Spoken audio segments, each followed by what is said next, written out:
Okay, everybody. How are we all doing tonight? Wow, that was a pretty rough night last night with the stream. It was like we were streaming from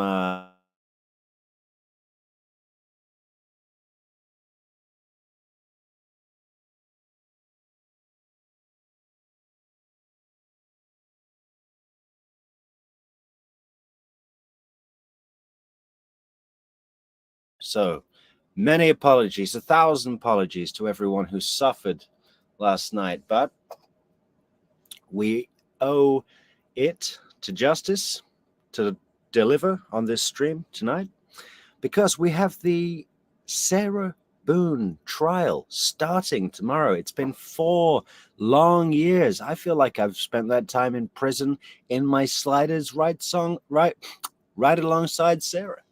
You know, it's been an intense ride, a journey of sorts.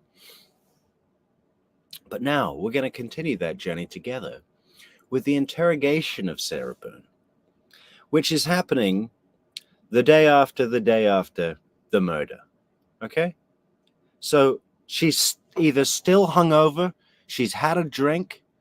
I'm talking still hungover from Sunday. It's now Tuesday in Sarah's little boxy room world. It's very similar to the room she's likely to spend the rest of her life in. I keep asking myself, what is her defense going to be? Now, we saw a little bit of her defense, the statement about what her defense would be from her previous attorney, Frank Bankowitz, but he had to withdraw from the case. He was the 6th attorney to withdraw from the case because he just couldn't deal with his clients. His client is too demanding, and we're gonna witness firsthand some difficult to deal with Sarah Boone tactics here, and you can just imagine for yourself the trials, and I don't mean the legal trial, I just mean the personal trials of dealing with this woman on a professional basis. She has no idea. She doesn't think she's done anything wrong. I just had a look on the Law and Crime Network's channel at this interrogation video, and that has had 5.5 million views, which is high, even for that channel. Personally, we're going to be using Mentor Lawyer's version of this video because, it's like a shout out to the little guy, right? Even though he's not very little in real life either. I long to see him on a trampoline. Anyway, like I said, tomorrow, Sarah Boone is in court. We're going to see opening statements. Actually, have they selected a jury? I believe they have. I believe tomorrow it's fully, line them up, get them in, sit them down, jury are in the box, and it's opening statements. And as far as I can see, the only possible thing she could even imagine going with, because of her filming the crime, is a defense of spousal, that she was an abused woman and she just had enough, and she lost her mind because she was so abused, and this is what happened. We've seen that kind of defense used before. Sometimes they win, most of the time they don't. And if that's what this new attorney is going to be going with, I have a strong feeling, along with most of the world, that Sarah Boone is going to be found guilty of these charges. And in Florida, now she's only charged with second-degree murder, not first-degree murder, but still in Florida, that carries a maximum sentence of life in prison. And in Florida, that's usually what you get. So let's crack into this video, shall we?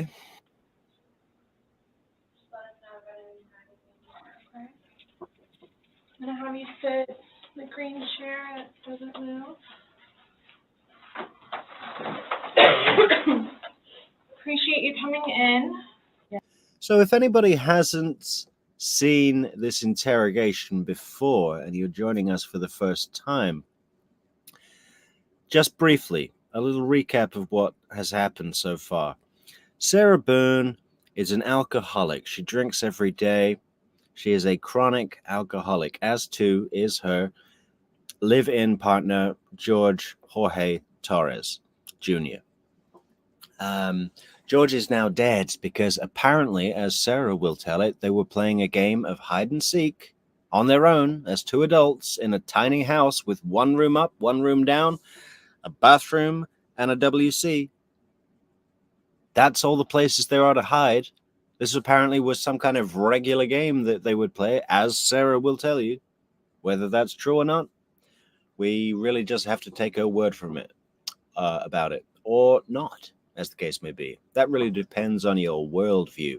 Anyway, she left him in there in the suitcase overnight after filming him begging to be let out, saying that he couldn't breathe. And, she was saying all these things to him like, yeah, you can't breathe. That's what it's like when you choke me. That's what it's like when you cheat on me. And it was clearly a vindictive punishment she was putting him through. Whether she intended to kill him, personally, I don't believe so. I just think she's a moron. But, a lot of people out there believe that this was a planned act and that she should be charged with first-degree murder. But she's not. She's charged with second-degree murder, and of course that will include some lesser offenses such as manslaughter and reckless homicide and culpable homicide, negligent, all those things that I'm sure we'll hear about and have them confirmed in their proper language starting tomorrow in the Orange County Courthouse down in sunny Orlando. Okay, so, and then Sarah called the cops, but not before calling ex-husband and father of their son, Sarah's and ex-husband. The ex-husband's name is Brian. Brian came over, said, you need to call the cops. The cops came over, interviewed Sarah, picked up the body. Sarah has already shown us a complete lack of anything near remorse or sorrow or shame or any other emotion than self-preservation, really. She does not want to be blamed for murder. And there really is a totally baffling lack of even acknowledgement that someone has died. And as you will see, she says many times in this interview things such as, oh, so it all backfires on me. As usual. It really is a stunning interrogation, whatever. Let's go. Yes, ma'am. I want to ask you about these whenever we have a moment. Sure. You see, now, Sarah has prepared a little for this interrogation. And one of the things that she's prepared is that she has brought with her a list of questions that she's just set on the table and inquired to the officer, the lead investigator, which is the female detective here who goes by the name Chelsea. Sarah has brought a list of questions to ask. Now, I think we should save it for Sarah to introduce us to those questions. I'm not going to go over them right now, but she's calculated in her tiny little mind, if I do that, that'll make it look like I'm a together person and not guilty. Now, Sarah, apart from having a lot of narcissistic traits, is a chronic alcoholic, as I said, and seems to have a complete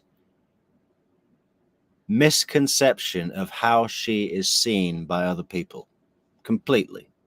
She thinks everyone thinks of her as a together woman. Let's see what you think as the audience of this video. So obviously, he received his autopsy. So I'm going to read you your rights again because we have to talk about that. And since I'm talking about the incident, we just have to do it, just like we did yesterday. Just like we did yesterday. Remember I read you the rights? Your rights? Yeah. So it's the exact same thing, but since I'm asking you. Is that normal protocol? You see, she said that yesterday. She loves clinging on to, she loves thinking that she's speaking on the cops' terms, right? With the cops' vernacular. So when she says things like, is that normal protocol? That reminds me of when you're on an airplane and you're asked to buckle your seatbelt when there's turbulence. It's said with the same mild concern and checking that you're in adherence with safety procedures that someone would do on an aircraft. Checking with the flight attendant, is this protocol? Do I put the seatbelt on? You know, you're in an interrogation room, sweetie, for murder, okay? That's why we're here. There's no airplane. There's no airplane. You're never going to be on an airplane again, in all likelihood. Follow-up questions, I need to read them to you, okay? Sure. All right, so you have the right to remain silent. Anything you say may be used against you in court. You have the right to talk to a lawyer before and during questioning without charge. If you cannot afford a lawyer and want one, one can be provided for you before questioning without charge. Has anyone threatened you or promised you anything to get you to talk to me? No. And do you understand what I just read you? Yes. Perfect. Okay. So this morning we went to his autopsy, and we were informed of some injuries that he has by the doctor. So I want, so he's got. Where are the injuries? Now, Sarah actually pulled him out of the suitcase at the scene and apparently performed CPR. Now, we heard her performing on the CPR on the 911 call because it was the dispatcher or I think it was actually someone from the fire department that was instructing her on how to give CPR. But you could just tell as she was counting, he was like, count out loud to me on the phone when you do the chest pumps. 1, 2, 3, 4. You could tell that there was no strain at all in her count. You know, if you're pumping someone's chest to save their life, you don't, you know, you fully commit, right? You would hope. She's sort of mildly pressing like you would press the next channel on the remote. 1, 2, 3, 4. It's just, you know. So anyway, but apparently she didn't see any injuries. Scratch marks to his back. I know what that's from. Okay. This interview, this interrogation, like all of them, mostly is pretty bad quality, but I'm sure you just caught that little snicker. There are scratches on his back. Oh, I know what that's from. And then there's this sort of raised eyebrow thing she does as she looks down. She's talking about sex, basically. She scratched his back during sex, which is really not an image I want in my head. Don't know about you. And it's called a contusion. Do you know what a contusion is? So like basically you're getting hit and then, you know, you get a mark from it. You'll get bruising. It's a bruise. You'll get bruising. A contusion is a bruise. Someone hit you or something like that. It's called a contusion. So he had some injuries to his left shoulder. He had a cut near his like lip. We could see his mouth was a little. I haven't laid a swollen. hand on him. Okay. Also too, he fell off my son's bike. Okay. So I don't know, and he's notorious for running into the wall or the hall tree. So Okay. What about this? Now, this was if you didn't catch the show last night, or if you know nothing of the case, this is a two-way abusive, codependent, alcoholic relationship. Each of them were alcoholics. Each of them were physically abusive to each other. My personal opinion is that, now, don't forget, we don't know that much about George. But Sarah certainly, and we've had a report from her ex-husband, her previous relationship, that she was violently abusive to him. But he's a very big guy. Not to say he can't get hurt, but he was like, well, I could just, you know, she's tiny, I think he said. You know, it'd be like a squirrel hitting a polar bear. I mean, he does kind of have the body shape of a polar bear, you know. So, yeah. Scratches. Sex. Because there's also sex. Yes. Okay. Because there's also like a scratch on like the back of his neck, like kind of like going, but it's like going straight across. I have no idea what that's from. And they're all recent. Like they occurred recently. It wasn't something that occurred post or that occurred a week ago or 2 days ago, 3 days ago. They definitely occurred, you know, the night leading up to when he was. In all honesty, we have not gotten into it. Okay. That's why, like, the only thing I thought you guys were going to ask me about, which I was going to be honest with you anyway, are the scratch marks on his back. Mm-hmm. Everything else, I have no idea what it is. No idea what it is. Nonetheless, I've had my son over the house too, so. Yeah, she had her son over once, about a week prior. And the detective has just said, listen, we've had him in the medical examiner's office. The medical examiner has done an autopsy, produced this report that says he received these wounds, these injuries, the night of his death. And you were the only one there. So what happened? And she's like, oh, he's notorious for running into walls. You know, doesn't that sound familiar? That's like from a bad film. That's like the excuse a victim of abuse would say, oh, I banged it on the cabinet, you know. Yeah, okay, Sarah. Not a great start. Bringing the notes, bringing the questions. Very good, very good. That showed your innocence, but we seem to have tailored off. Let's see if we can get back on track, Sarah. Come on. Well, your son was there when? When was he last there? Oh, gosh. From my understanding, he was there like last Tuesday?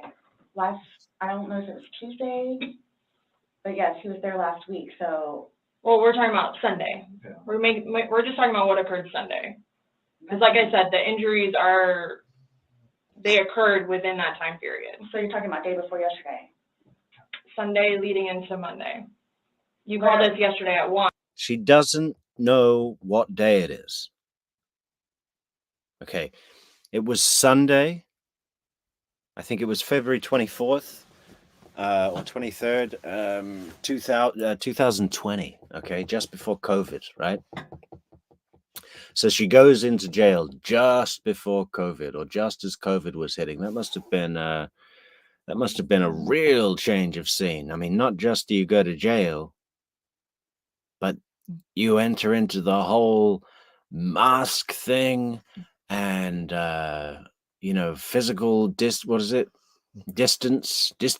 social distancing, getting your head around all that at the same time as getting your head around being in jail, having just killed someone. I mean, that must have been a rough ride, you know. I guess it happened to more people than her, but whew.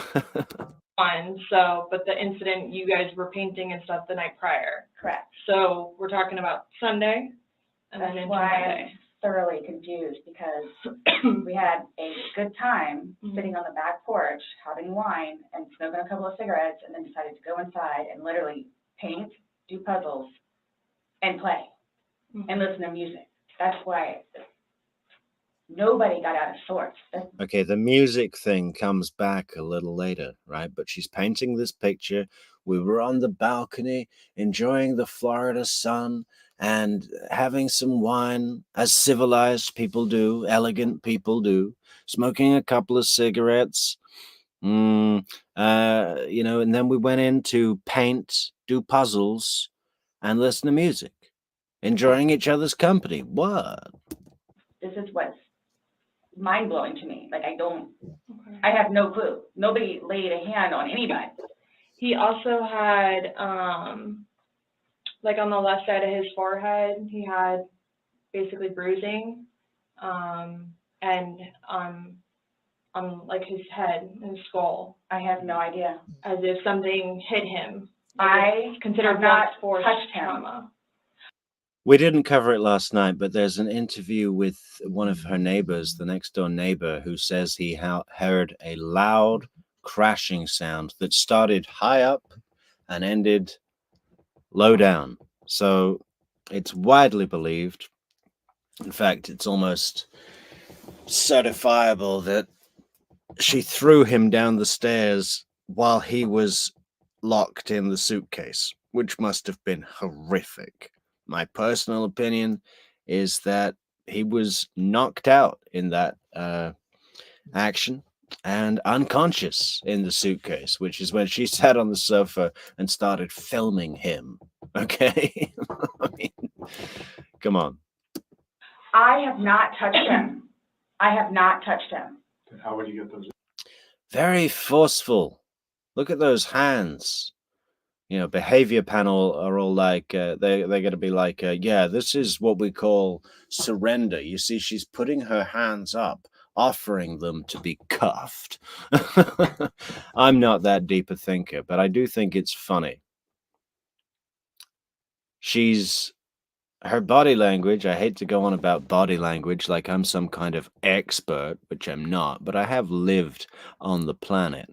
And this kind of body language is saying, you know, this is what you do if you're being mugged or something, you know, this is giving the signal that the people in front of you are a threat, right? Which is never a clever thing to do. You know, people that don't indicate that they see you as a threat are actually quite, you know, well, not necessarily intimidating, but they seem stronger, right? Like the biggest dog sits on the biggest rock. And if a smaller dog comes up and wants to get on that big rock, the strongest thing the big dog can do is not even pay attention, not even acknowledge him as a threat. If he gets up and growls, dog mentality says that he's worried. If he's got nothing to worry about, he doesn't need to do anything. That's the strongest thing. And you see it in people. Dog mentality. Look it up. Tell me and we'll both know. I have not touched him. Yesterday, when we took photographs of your overall body, and they did the buccal swabs, did they go under your fingernails? No. Okay. Are you willing to let us Absolutely. swab underneath your fingernails? Go for it. Okay. I have no idea, and I don't want to seem out of sorts, but I have no idea. We had a good day. Mm-hmm. It was a good day. We've had good days lately, Mm-hmm. even considering everything that's going on with our jobs and life in general and ex-wives and everything. It's been good. Ex-wives, plural? What, your ex-wife, Sarah? I don't even know where this is coming from. Yeah, I you don't said even the know. last physical was probably, you said, I think, what, a month ago? Where you got the injury, right? You said that was a I'll month say ago? a few weeks, give or take, yeah. A few weeks. That was the last, like, physical altercation between the two of you? You said a month ago he hit you with a curtain rod. Yeah, with a curtain rod. That's why I can't believe you guys didn't take that either.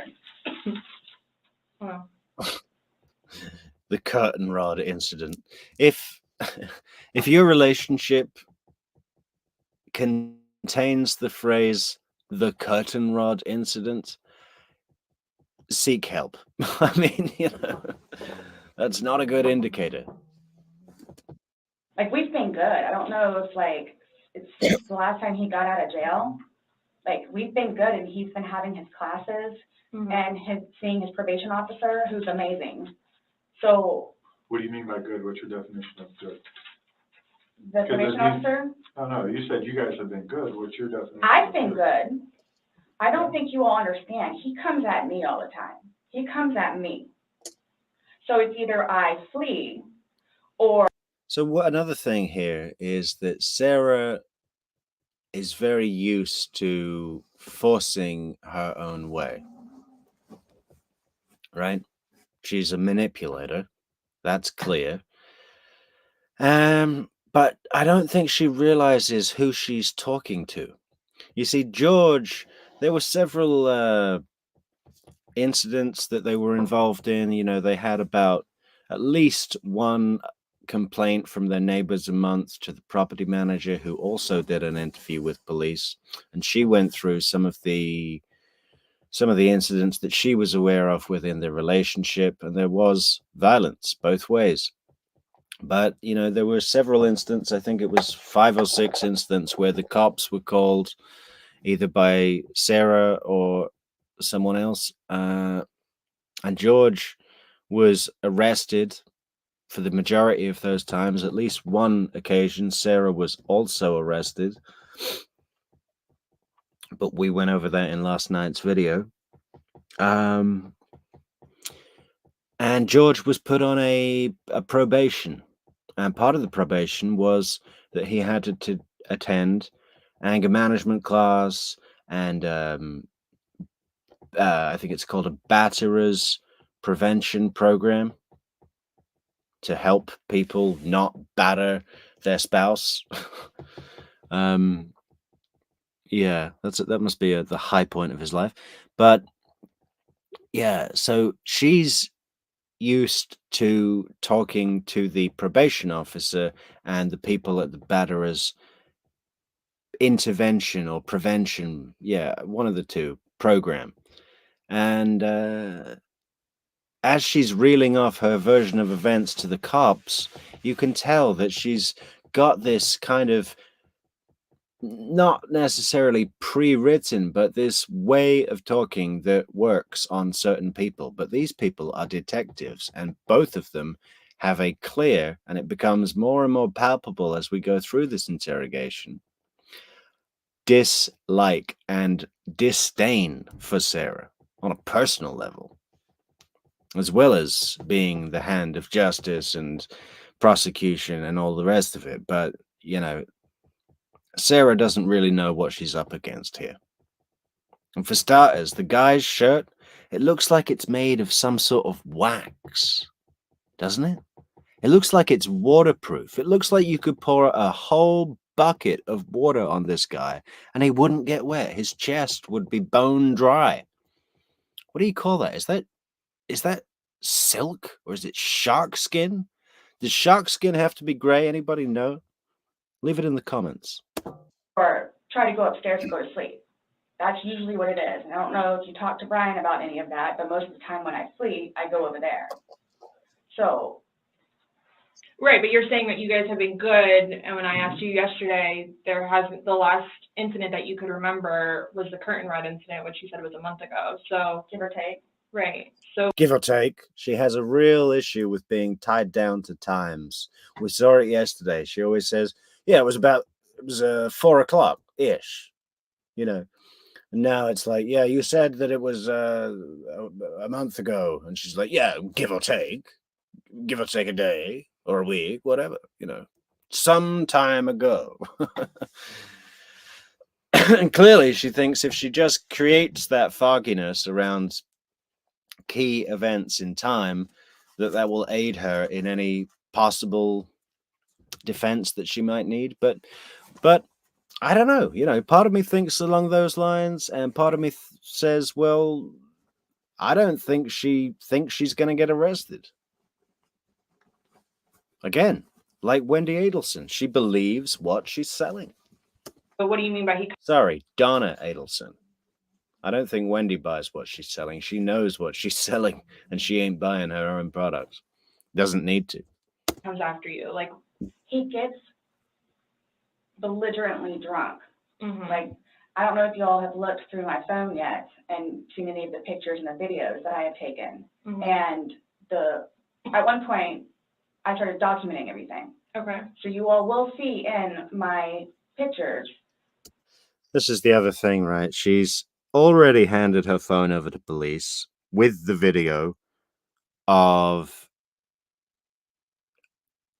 herself taunting George while he's in a suitcase, begging to be let out, clearly saying that he can't breathe.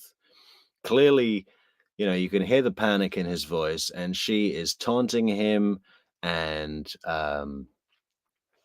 berating him and basically saying that's on you. She'll say that it's the boy who cried wolf, but that whatever. There's a video of her taunting someone who's in a suitcase, begging to be let out, saying they can't breathe, and that person is now dead. She completely fails to realize the gravity of that. But at this moment, she doesn't know that the police have the video. Now, whether she forgot that she made a video or she deleted it and just didn't delete it from the deleted items, or the cops have put it through some reader that reads your deleted items, or what, we don't know those facts yet. It's going to come out in the trial, which starts tomorrow. So make sure you're subscribed to the channel, because we're going to be covering everything top to bottom, you know, starting with opening statements tomorrow. Yeah. Bloody fingers, split foreheads, he split my nose. I've got this. Right. I don't know, Brian told you about it, where I had to have almost I had one really bad surgery, but then it got really, really, really, really bad, where I had to go like 4 or 5 more times afterwards for them to tend to it, from him poking me in the back of the leg. Right. So it's... Then why are you still with him? Everybody asks me that. When I tell you guys this, I really love him. Like I do. And I feel like I can help him. Like I feel like I could help him, which I did, because he came a really long way. Not buying that. That seemed poorly acted. Just one of these things that she pulls out the bag for the probation officer, for the people at the batterers intervention program. You know, I mean, what she's really expressing is, I'm a saint who just refuses to give up on this person that needs my help, even though he abuses me, and even though that couldn't be further from the truth. Their relationship was a total disaster, mess, both ways. Yeah? So this is not genuine. And you can tell. The detectives are not buying it, I assure you. And the jury is going to watch all this, remember. From where he was in Philadelphia to moving back to here and to dealing with everything else that he's been dealing with, I've really helped him. I've bailed him out of jail, 3 times. I've gone to every single hearing and every single... Yeah, she'd call the cops on him, have him arrested, and then be at the station the next morning to bail him out. Again and again and again. Arraignment. Everything that I did for him. Gone to see all his public defenders, go to the state. I've gone to the state. I did everything for him because I'm trying to help him, because I had hope in him. And he was trying. Calling for sympathy. Look, there's fake crying. I can't see because the quality's not good on the video, but there is no tear there. I can guarantee you that, because the voice just tells you, this is fake crying. You know, terrible acting. No one has bought this at all. He was really trying. And then he starts to think about things, and I think he gets overwhelmed, and then it's like, the next thing I know, he's drinking. So it's like, oh man, I know where this is going to go. So I'm going to go upstairs and read a book, or I'm going to go for a bike ride, or I'm going to do something else. Where I don't want to drink. I don't want to drink. The occasional wine, whatever, or if it's a weekend, that's when you have a good time. Okay, so we know from her ex-husband that their custody arrangement with their son, who was 9 years old at this time, their custody arrangement was such that it was alternate weekends. And I can guarantee, well, we know this from her own statements and from other statements, that she had no problem getting absolutely shit-faced when she was the primary caregiver for her 9-year-old son, which is pretty appalling, you know. You don't have to wake up the next day. I have to wake up the next day and do things. I have to tend to Lucas. I have to take him to school. I have all this stuff. And that explanation is not what a non-alcoholic sounds like. The occasional wine or whatever, or if it's a weekend, that's when you go out and you have a good time, because you can't have a good time unless you're drunk. I guarantee you that's how she feels if she's honest with herself. To do. He doesn't know how to, I guess, maintain himself, where I can do 50 things at once and still know the 50 things more prior that I need to get done. I must have seen this interrogation at least 15 times, and I still don't get how you could produce such a sentence like that. Let's try and recapture it. She says, I can do 50 things at once and still know the 50 things previously that I need to get done. You know, I've actually written that down and tried to put punctuation in different places, and it makes zero sense. He can't process like that. He didn't process like that. So he would literally, not literally, but have smoke coming out of his ears. So the next thing you know, he doesn't want to deal with it. I'm going to go get something to drink. So the majority of the time. She's describing herself here. This is omission by accusation. We've seen a lot of omission in the negative recently. But this is something different. This is omission by accusation, which is an interesting thing. We're going to put that on the whiteboard in our $1 million studio when it's finished being built, which will be about the end of February. And yeah, we're going to keep that in mind for other cases that we look at. By the way, subscribe to the channel, guys. We've been covering the case of the murder of Professor Dan Markell recently, which has been huge in the news. But we're going on to Ezra McCandless next, after the Sarah Boone trial has concluded. And then who knows where? But we're open to suggestions. We've got a long list of possibilities, and we're not going anyplace. We're here to stay, so get used to it. You're going to be seeing a lot of us. I would hang out outside or do something else because I don't want to drink. And every time, his job broke his heart. And it made me sad because he had so much pride in his job. And the store that he took care of so much totally went downhill. Mm-hmm. And that broke his heart because he had put so much work and effort into fixing it up. And his manager was awful and basically gave up on all of the employees. So I think that had a huge bearing on why he would drink so much. His ex-wife is bonkers. Mm-hmm. She was all over him all the time. Send me money, send me money, send me money. How can I send you money when I don't have a job? And he's still trying to take care. He had 3 children with the ex-wife, who's bonkers, by the way, and you just know that that was a massive point of contention in Sarah's relationship with him, in their relationship, you know. Care of me and Lucas by paying a bill here or there, getting some groceries. So he always had something on his mind, which is why, again, I got the puzzles and the paint to try to get him off of it so we don't have a drink, or he doesn't have a drink. So when you all see my phone, you can see all of the damage he has done to me and the videos of him smashing. I got the puzzle pieces, and the paint, so we don't have a drink. I mean, he doesn't have a drink. You know, she's trying to paint him as the alcoholic in the relationship, the batterer who needs to go into a batterer's prevention program, who needs these classes, who needs to be on probation. She needs protecting. She's doing everything she can to get him off the booze.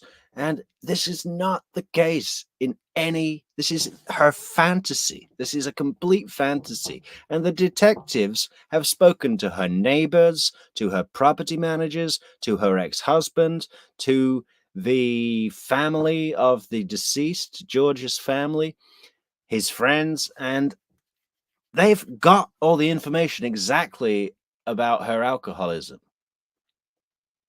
You know, They know how much she drinks. They know how violent she can be. It's completely ludicrous that she thinks she can sell this story to these guys who are clearly been working on the case. Watching my television because he's belligerently drunk. Where most of the time, I just don't want to be there. And I try to help him. I try to calm him down. Eventually, he just passes out. Well, yesterday it made it sound like you guys were just drinking like a glass or two. Like, yeah. That was another omission in accusation, because that's exactly how Brian, her ex-husband, described her when she would get drunk. You know, that she just wouldn't be able to stop. She couldn't go out and just have a glass of wine with dinner. If she starts, it's going on until she passes out cold. And not fall down, but, you know, lay down on the couch and out cold and stone cold. Yeah, you obviously had the bottle, but you told me on you told me on recording, like, that you were not drunk, he was not drunk, you guys were having a good time. I can't get drunk. Number one, I do not want to get drunk. I don't like being non-complimentous, having my wits about myself. I don't like feeling out of control. Mm-hmm. So I'm just saying, you're making it sound like he's a raging alcoholic today, and yesterday I was kind of asking you those questions, and you're like a little defensive, like, no, we're not alcoholics. I'm not. We are not, you know. But you guys were both sober on Sunday, to your knowledge, because when I said you went and passed out, you were like, no, I didn't pass out, I just fell asleep. So now it's kind of like, what is it? Were you guys drinking and it got out of hand and it got physical? No. Or is it? Sunday was one of the better days that we have had in quite some time. He's dancing with my dog. You can see that too on the pictures, him loving the dog. He loves. Yeah, we're going to have a look at the pictures, Sarah. Don't worry. We've already seen the video of you torturing George in a suitcase until he died. Okay, but we'll be sure to check the pictures of him dancing with the dogs too, because that probably has a lot of probative value, right? The dog and dancing around, having a good time, and just being happy, kind of thing. He doesn't know. I can get like maybe 2-3 glasses of wine, and I'll be fine. But I have to have my wits about myself because I don't know what to expect. Well, let's talk about Sunday. What was Sunday? How were you? Like, how many glasses of wine did you have? How many glasses of wine did he have? The bottle was gone. I mean, I don't know if you poured any out. Yes. No, that was from previous. You said that there was a half bottle left over. Yeah, about this much. Mm-hmm. And then that you had went, well, I don't even know how the wine, how'd you guys get the wine for Sunday? I'm guessing he went to Publix. Does he like leave the house and you stay home, or do you go to Publix? Like, cause sometimes I'll go with him. Okay. Did you go with him Sunday to Publix? So most of the time what happens is, because the convenience store where we get cigarettes is here, and then Publix literally is cattywampus to it. Okay. So what he'll do is he'll go by Publix, and then on the way back, catch the convenience store. Okay. So is that what he did Sunday? I'm guessing that's what he did, because the next thing I know, he's walking in with a bottle. Okay. So that's, it's him trying to be nice, so I don't have to go. No, she sends him out and demands that he goes to Publix to get the booze every day.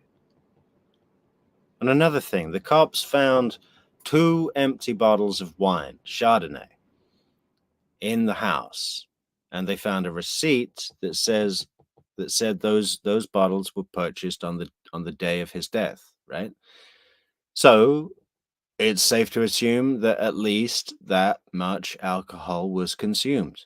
But if you hear her voice on the video she made when she is super intoxicated, super drunk, someone who drinks as much as Sarah, even if she has a whole bottle of wine, if there's 2 bottles, 2 people, they have a bottle each, right? That's not that much for her. She could do that and still drive a car, I'm sure.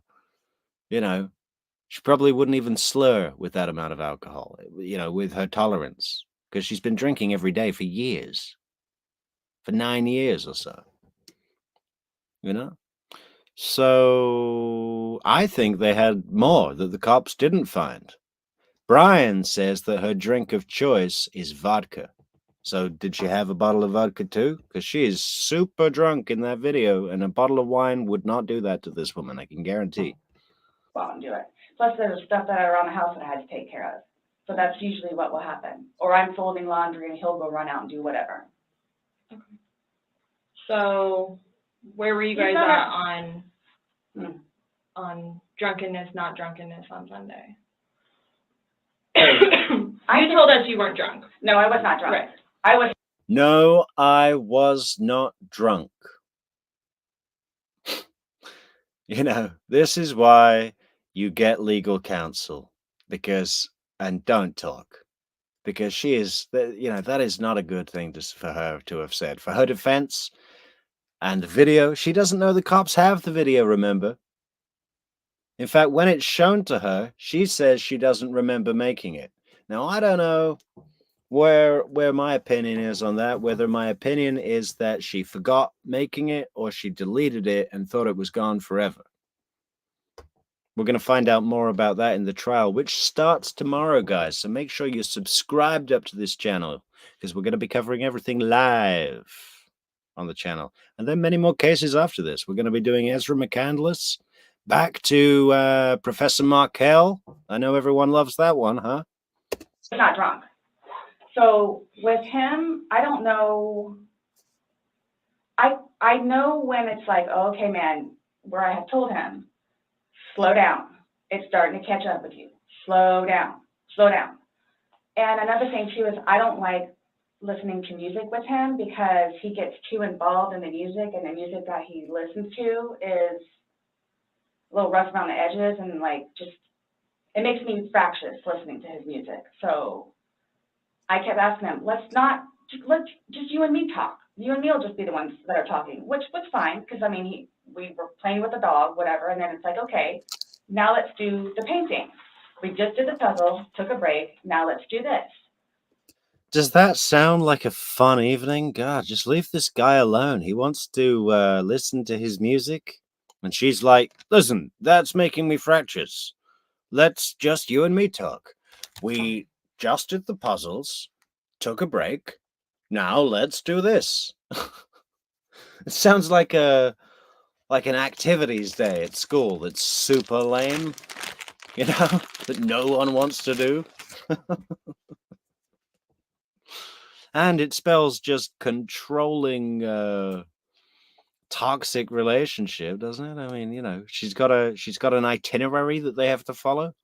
Okay, step 1, step on the blue square when you're doing the painting, and then move over to the orange triangle when you're doing a puzzle.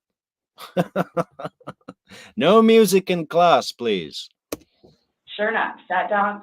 We're sitting in there talking, laughing, talking about new movies. We're watching movie trailers while we're doing painting and all that other stuff. So it's still background noise to him, because I think that's what he's used to, is having background noise. Where me, I can sit in here all day. Again, she's going on, like, I really think she's been hamming on this probation officer, or this batterer's intervention program consultant or teacher or whatever, and has got this way, because it's not just about what she's getting out of it when she's talking to the probation officer, is that she's validating herself. She's saying, look, I have this deep psychological insight because I'm an expert in anthropology. So I understand that he needs background noise. And, well, she's getting her own kudos when the probation officer is going, oh, you're showing a lot of understanding and care. Well, this is a different situation, Sarah. They're investigating you for murder. They clearly don't like you. There's no love here. There's no good chemistry to be had here. So, you need to adjust your speech. With not a peep. But he always has to have some kind of background noise, which I didn't mind because the trailers were cool. And he was interested in showing them to me, getting excited about movies that were out or upcoming. Okay. So, On your laptop you're talking about? Mhm. Like, okay. and I mean, and then it was. But you said it was a good day, like, you guys didn't have any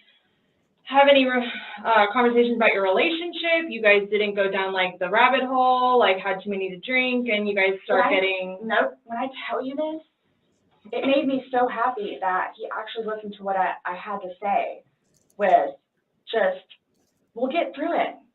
This will be fine. It's just, it's a small hurdle that you and I together will get through because... I'm talking about the money, jobs, daughters, stress, yes. nothing No. relationship-wise, though, like, no issues, like, did you guys have a conversation about your relationship, or was it just about...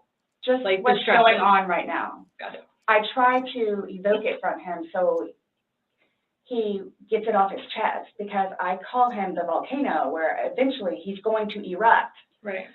And what he has learned in his classes is to communicate, Mhm. which is a huge thing in a relationship, Right. where he has been practicing communication. So he actually talks to me about things and unburdens himself. Put it on me. I'll sit there and try and figure it out for you. Like I have almost everything. Mhm. Not a worry. Just tell me. Get it out of you. Yeah, she's got this real self-image, like that she's helped him. But helped him do what? Lose his job and drink all day? Because that's what she does. He had a job. She hasn't worked in at least 2 years. We know that from ex-husband Brian. But she's insistent on having this self-image that's complete fantasy based on nothing to do with reality, that she's helping him with everything. Right. But it was, when I tell you, I was so happy. I helped him with everything. I helped him right into the suitcase, and then I helped him get locked in, and then I, helped him suffocate to death from positional asphyxiation. What a nightmare way to go! And he was in there for just hours until he died. Terrifying. And probably thrown down the stairs. Can you imagine that? Tumbling down hard stairs, a full flight of stairs, not knowing where they are. You're blind because you're in a bag, hitting your head without seeing it coming. That is awful. At least if you fall down the stairs with your eyes open, that the human body just reacts and you brace without even thinking about it. You make it the best you can, right? Still tough falling down a flight of stairs. But Sarah threw him down in a bag when he couldn't even see to protect his head or anything. That's where these injuries came from. The cops were inquiring whether her ex-husband Brian bought a baseball bat for their son. So they were thinking that she hit him with a bat while he was in a bag, like a piñata. But no candy came out, just a life sentence. Happy. Like it was such a good day. I kid you not. The weather was beautiful outside. I'm the one that had him go inside so we can do puzzles and painting and listen to music or whatever else he wants to do. So then he starts doing whatever it is we're doing together in the living room and then starts talking because I think he gets comfortable with, okay, you know what? We're here. It is a good day. Let me go ahead and explain myself. So I know. Nobody else knows, but I know. Nobody knew George better than I did. I say that I knew George better than himself. And I tried in every way, shape, and form. Ask everyone. Every way, shape, and form. We need a little bell to ring every time that she says that. It happens numerous times in this one interview. I helped him. I took care of him. I miss him a lot, and I didn't even sleep last night. I miss him a lot. I mean, is there any chance it got to be too much for you and you couldn't handle taking care of him and I never stopped. trying to... I never stopped. That's what I'm here for. I never stopped. I'm here now because I'm still trying to help him. Yeah, You see, we've seen virtually zero rapport building with these these detectives. Usually, look at the Chris Watts interrogation. Huge rapport building to bring him into a false sense of security. They've decided not to bother, it seems, with this one. I mean, A, the murder is on tape. And B, she's such an alcoholic. I just don't think that they need to.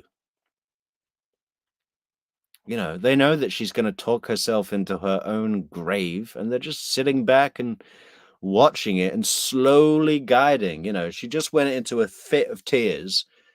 And the closest thing to rapport building that Chelsea detective can do is say, "Oh, so is there any chance it got too much with you and you just couldn't deal with it anymore?" And, brackets, snapped. That's about as close as it gets to feigning understanding for her supposed position. just don't, I mean, it's unexplainable how he got these injuries, and I have no idea. you were the only one with him. 100% right hand to God. I have no idea how he got them. I really hate it when people do this, and it's so American as well. 100% right hand to God. We saw it in Breaking Bad, and we see it all the time. We see people say, "Get me a Bible," on To Catch a Predator. I wasn't going to do anything. Get me a Bible and I'll swear on it right now. Get me a whole stack of Bibles. In what thought do you have to be in that you think that's going to do anything?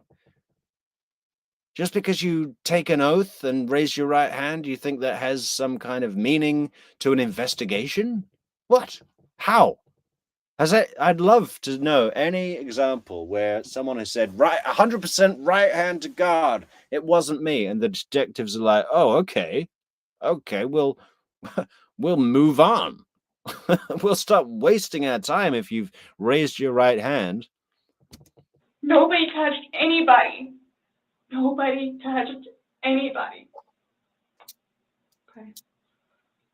You had mentioned that you would take photos, videos, kind of like a proof and just in general. Yeah, I started documenting at one point, but that was... Okay, please share any thoughts on this in the comments, guys, because Chelsea Detective is going to, she's just starting to introduce, we found something on your phone, and they're actually going to bring a laptop in and make her watch the video of her killing George. And I'm just interested to see and hear any thoughts on whether Sarah did have knowledge of the video, or whether she'd completely forgotten it. Or if she'd completely forgotten it, but when she sees it, remembers. Sometimes that happens when you black out drunk and someone just shows you something and you go, "Oh shit." That was way Opinions in the before, comments, guys. I think, the last time that he got arrested, where he was flying off the deep end. But then I had him bailed out. I got him out of jail. Right. But because he had violated the pretrial diversion, this time it's probation, so you don't have a choice in it. You have to go to see your probation officer. You have to go to these classes. It's court ordered. Mm-hmm. Where it took him a while to get used to it and understand, they're not messing around. I even went down and met his probation officer, which I say she's wonderful. That's one of my questions too I need to talk to you about. Hugged me and said how much she knows that I take care of him. She called me personally one time when George was at work, when he was working. 42-minute phone call. She and I just saying how grateful she is that George has me. And she knows how hard I'm working to help him, just as she is and just as the classes will. So, not to be too cynical about public service workers that work in these kind of programs to help, the batterers intervention program. I'm sure it's a good program, and I'm sure good people work there. But I find it very difficult to believe that anybody who works in social care would maybe they'd tell her, but would actually think that Sarah is a good influence on George. She's not that good of a manipulator. If she said anything like that, it's possibly just part of what they do. What are they going to say? Like a negative thing that's going to stir up trouble? No, they want everyone to be cool, so they're helping facilitate that the best they know how. The more cynical option of that would be that she's billing the state for a 42-minute phone call and just lets Sarah ramble, which we know that she can do for 42 minutes standing on her head. So once he started actually going on a regular basis to the probation officer and then to his substance abuse class and his, I don't know what BIP stands for, Batterers Intervention Program, and actually listening to what it is everyone had to say, he changed. Like I could see a change in him, where before lashing out, he would think about it and would always come home and show me his papers, and we would look over his papers together, where it's like, wow, you actually are learning this in class? Hi, Udi. How you doing tonight? All the way from, where is it, Udi? Florida, right? How far are you from Winter Park? I think it's near Orlando. He says, or she, I don't know, he or she, they say, Trump says, get me an upside down Bible. The magic book can't be touched by lies. Well, I think we should turn Trump upside down. Oh no, that's a political statement. Hey, True Crime Metrix has no political affiliation, neither denies nor endorses any of its causes, blah, blah, blah, blah, blah, blah, blah. We're neutral. We're just a crime channel, guys. No agendas here. Wink.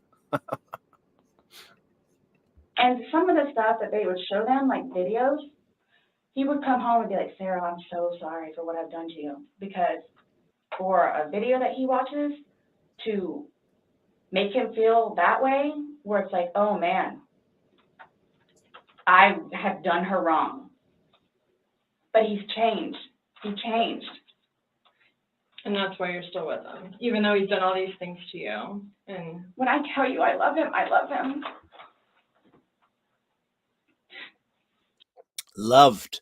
The word is loved. He's dead, Sarah. You killed him. He was in a suitcase. He suffered. He was terrified badly. You don't seem to have realized that. Even in her letters from the jail to the judge, she's been in there for 4 years. You'd think she might have found some time to reflect on her actions, but no, it's still 100% about her. Most of her letters are like, my attorney can't find the time to inform me about my case. Well, she has a public defender. She doesn't have money to pay for a private attorney. So a public defender does not have the luxury of devoting all their time to one client. Some of those guys are working 10 cases at once, on top of having lives of their own, with all of the variety of different things that can happen, medical care that they might need, family members that need help. They have to juggle a lot. So it is not a requirement, and certainly not a constitutional right and privilege to receive free legal counsel and have them be 100% dedicated to your case and somehow come in with a magic wand and say, let her free. She also makes a big fuss about this being plastered all over the internet, like right here on True Crime Metrix. I wonder if she's targeted our channel directly. Hi, Sarah, and your attorney, if you're listening. Nice to see you. Can't wait to see you again in court tomorrow. When you love somebody, you have limits. Everybody tells me that. All my neighbors don't tell me that. The office, property manager. At some point, somebody gets enough, then they have to do something to defend themselves. I would just flee. And I don't know if you would like to see on my phone, or I think it's actually on a laptop. I actually, because, and you have to understand too, I have, like, prior to classes in PO, kicked him out. How many times? I had him arrested. How many times? But you also went down and bailed him I out know. the next day. I know. What's on your laptop?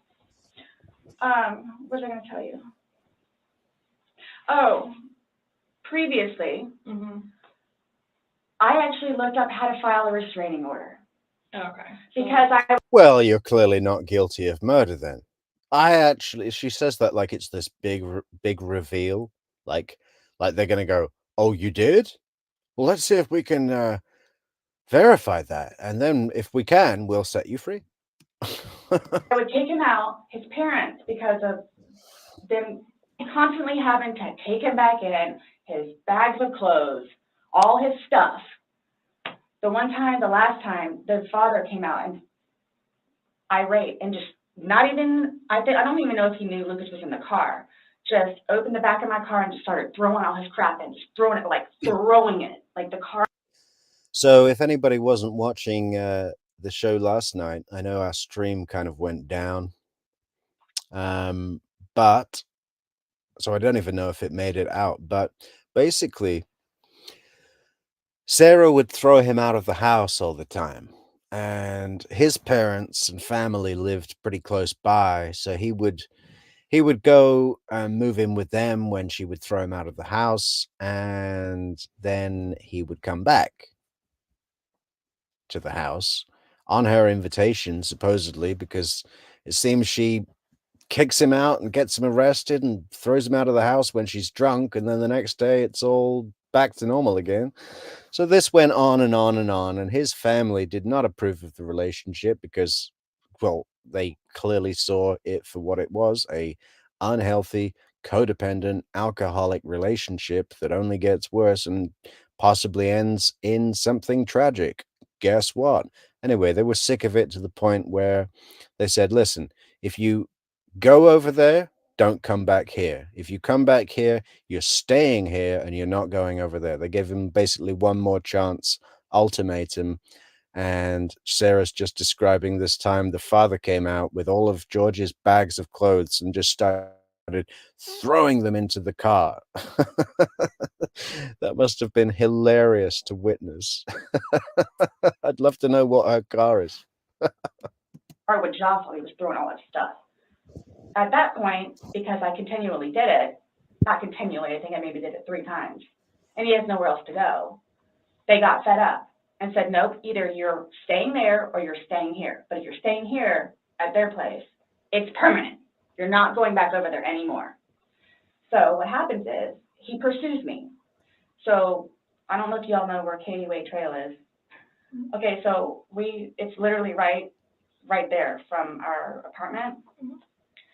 Would ride his bike to work, but before he would leave extra early and come up to the wall, stand on top of his bike and poke his head over because he would know that I would be outside having my morning cigarette and cup of coffee. Cup of coffee? Were we making those coffees Irish, Sarah? Or is coffee another word for glass of wine from the night before that I'm still drinking in the morning? And I would also know, too, what time he would get off of work, where I would know, come getting off of work, he's going to do the same thing. So it's not like I ever got, like, a break from him, where I told you all yesterday, or whenever it was, I started to feel that it was too much togetherness. And when you have too much togetherness, friction happens. So I'm going to go ride my bike. I'm going to go upstairs and read a book. But every waking moment, he wants to be with me. So, and mind you, our townhome is either upstairs or downstairs. So it's like, if you would like to sit downstairs and watch a movie or play on the laptop, look up some jobs, you're more than welcome to. I'm just going to be upstairs, maybe watching one of my shows or maybe reading a book. So, and then when that would happen, we really needed that. So what's for dinner? And then we would cook together. and eat dinner, and then crawl in the bed and watch a movie.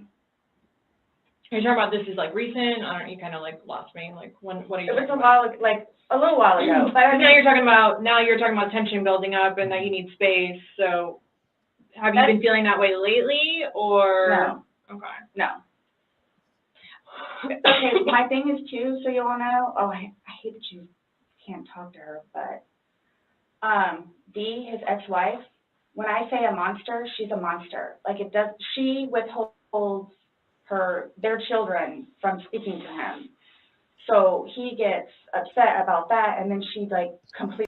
Hey, Sarah, do you want to know who the monster is in this story? I'll give you 3 guesses, Sarah, and it's not the cops or the probation officer or George's ex-wife or his kids or his parents or your ex-husband. You know, who's the killer? Who's the suitcase killer, Sarah? Come on. Completely berates him about money, about the father that he is, what he did to her, all this other stuff. It doesn't matter. I mean, mind you, this has not like been recent, but which is why he didn't even bother calling anymore, because he knows that she's going to answer and he's going to have to talk to her, so therefore he can't talk to his daughter. The other time he talked to her, made her talk to Cookie. That's on my cell phone too, so you can see it. Okay. It doesn't matter. Like, it doesn't matter. What does she have to do though with anything about what happened Sunday and into Monday? Like, yeah, right. What was that all about? She's basically just saying his ex-wife's a monster. Send me money, send me money, send me money. He made her talk to Cookie. Cookie is one of George's daughters from a previous relationship. I think they live up in Philadelphia. What is she talking about? This is why I think she's had a few drinks to come into this interview. I almost guarantee it. I think it's about 11 in the morning in this interview when it started, this interrogation. And yesterday was the day that she woke up and found him in the suitcase, called the cops. They all came over. George was dead. And she spent the night at Brian's house with her son, the ex-husband. I can absolutely guarantee she had a series of drinks. With that whole day of dealing with, she had some drinks for sure. So she might just be hungover. But I can also pretty much guarantee that she's had some drinks in the morning. She would have some drinks in the morning if she was just going to the supermarket, let alone going into an interrogation for first-degree murder. As bad as an idea that might be, the cops can probably smell it on her in this room. No, I'm just saying, like, previously, Okay. why the incidents would happen is she plays a big part in it. okay. On top of job Yeah. and money and groceries and all that. Okay. Sunday, when I tell you this, I have no idea. I have no idea. Is there anybody else at the house? No, At any it's just point? me and him. Since talking yesterday, do you remember any like timelines better? Like what time?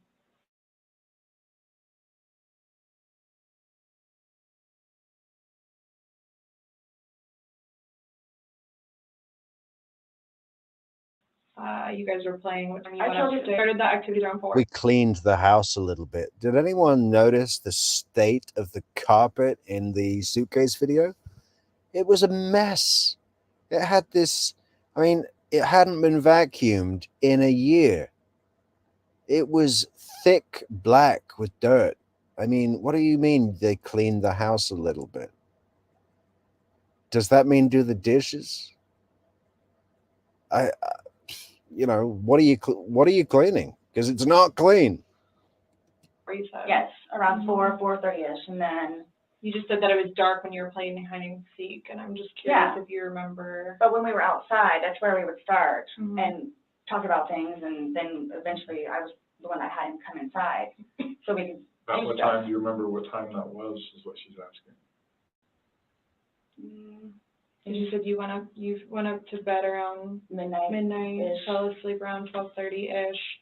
but those are the only times I have. So I have 4 and I have midnight. So there's a big gap. So I'm just curious, like, if you recall when you went upstairs to hide in the shower, or Like when we started to play hide and seek. Yeah.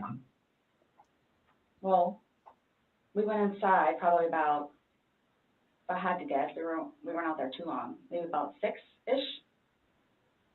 Then. You're talking about from hanging out outside and like, Mhm. okay, Well, we have 2 beach chairs that are out there and right, just enjoy the weather. gotcha. Plus, it started to get dark and gnats and mosquitoes. Yeah. So let's go inside. I don't want to be out here anymore. Okay. All right, let's go. So we're doing whatever. We did it for a while because that puzzle, I don't know if they took it or they saw it. Worked on the puzzle again, finished it, started to paint. Well, started listening to music for a little bit, started to paint. Can we turn the music off? No problem. Start at the top, paint, whatever. Maybe, gosh, that puzzle, we worked on that for probably a good hour and a half. So 8 o'clock-ish? Is when you went to hide upstairs originally? No, that's when we were like painting. So then it's like, okay, well, I don't want to paint anymore. Let's just, come on. Okay, you want to play hide and seek? What he does is, okay, tag, you're it. So it's like, okay, we know. Okay, take off. Tag, you're it. Take off. There's 2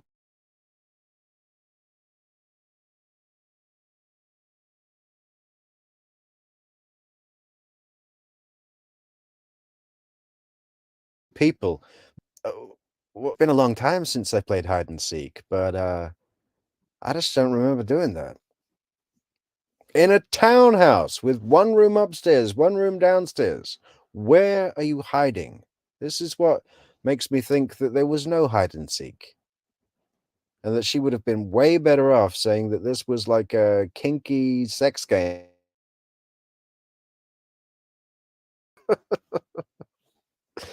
I don't know, people, you can basically say anything with that excuse. It's like, yeah, this is our kink. Mm-hmm. That's what we did. And then you went upstairs, and then he didn't come up, and you came down, and the suitcase was there originally because you guys were planning to do donations, so it was already there. Have you guys ever played you said you played hide and seek like probably 3 times in your relationship? Mm-hmm. When you have you ever zipped him up in a suitcase prior? No. Okay. So it was just kind of like that prop was there, and it was there, Yes. and it was in play. And, she should have said, yeah, that's his favorite place to hide. It's completely normal. But she goes in this big way like, have you ever zipped him up in a suitcase? No! Why would I do that? She gets so many easy ones wrong. And if she just had legal counsel, she'd have been so much better off. Don't get me wrong. I'm glad that this exists. I'm glad that she's going to trial. But, unbelievable that she thinks that this is going to fly. Crazy. Just so detached from reality. But that's what happens to alcoholics that are in complete denial. Everything, there's an excuse for everything. We were cleaning the house. They probably just, cleared the table, the coffee table, cleared the magazines and newspapers off the coffee table to make room for their bottles of wine. Because Why do you say it like that, though? I would never do that. You would never zip them up in a suitcase? well, I mean, we were playing. no, I know, That but time, I'm saying I'm talking about hide and seek, which is a game. So the suitcase originally is in our closet, buried all the way to the back. If you, I know the CSI people saw our closet. Our closet needs to be cleaned out really bad. My son's clothes need to be cleaned out really bad because they don't fit him anymore, and I'm tired of looking at them. So he took it upon himself, including that suitcase, to take it downstairs so we can get all of our clothes, our donations and everything, and just leave the whole thing by the clothing and shoe thing at my son's school. gotcha. No, I'm just asking in the past, like, have you ever zipped him up in anything, jokingly or not, but obviously, No. I understand, you know, you're claiming that Sunday, it was a joking matter, you were laughing, he was laughing, but what I'm just asking is in the past, like, is it something that you Absolutely guys normally do? Absolutely not. Okay. We were actually this last game running out of places to hide because we have a townhome where it's upstairs or downstairs, so. Right. Okay, so do you remember making any videos or maybe having any any photos, videos that you remember doing on your phone on Sunday? Well, No? I think I took a picture of a dog. Okay. But your phone is password protected, you have the password, he has the facial recognition, so it's not like someone else could be on your phone. No, I have both. But you have the face and the password? Yes. Yeah, but he only has the face, correct? No. To be able to get onto your phone, you told me that he looks at the phone. Oh, I misunderstood. I thought you were asking if I did. Yes, it's me. Okay, does he have access to your phone? Because you said it's Yeah. your phone. Okay, how does he have access? Sarah, can I borrow your phone? Yeah, it's right there on the kitchen counter. Okay, but how does he get into it? Because it's password protected. He'll come and get it to me, and I'll just do the face thing. Where sometimes too, like he's, look, he'll joke with me and say, okay, I need to borrow your phone. And he'll hold it while I'm cooking or doing something, do the facial recognition. Okay, so he doesn't know the password and he doesn't have the facial recognition. No, But he is the only other person that would use your phone, I'm Yes. assuming, other than. well, Lucas. Right. But Lucas wasn't there Sunday. Right. So, to your recollection, no videos on Sunday? Not that I'm aware of. Okay. I mean, I like. What are we thinking in the comments, guys? Just like, does she know, or does it dawn on her when she sees it, or is she completely forgotten, or does she know and she deleted it and she thinks they haven't found it? I really, you know, after 15 times watching this video, I don't know where I stand on it, to be honest. Be interesting to see what people think. Like, again, I thought I maybe took a picture of them, the two of Tess and The dogs. and George and them dancing, but I mean, it's just Tess. Mm-hmm. Okay. So I have something that I want to show you that we found, and it was from your phone. Mm-hmm. Can you see it? If you need to move it around, go ahead.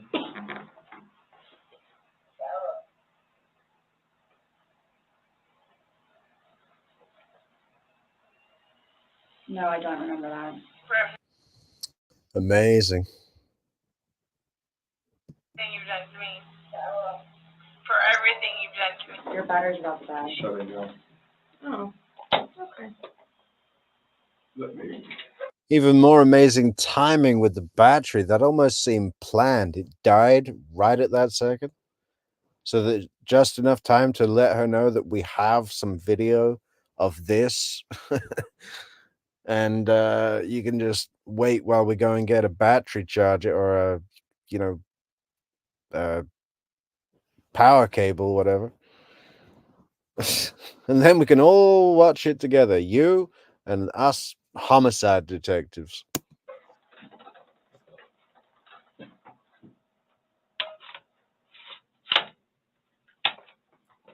The battery doesn't last very long.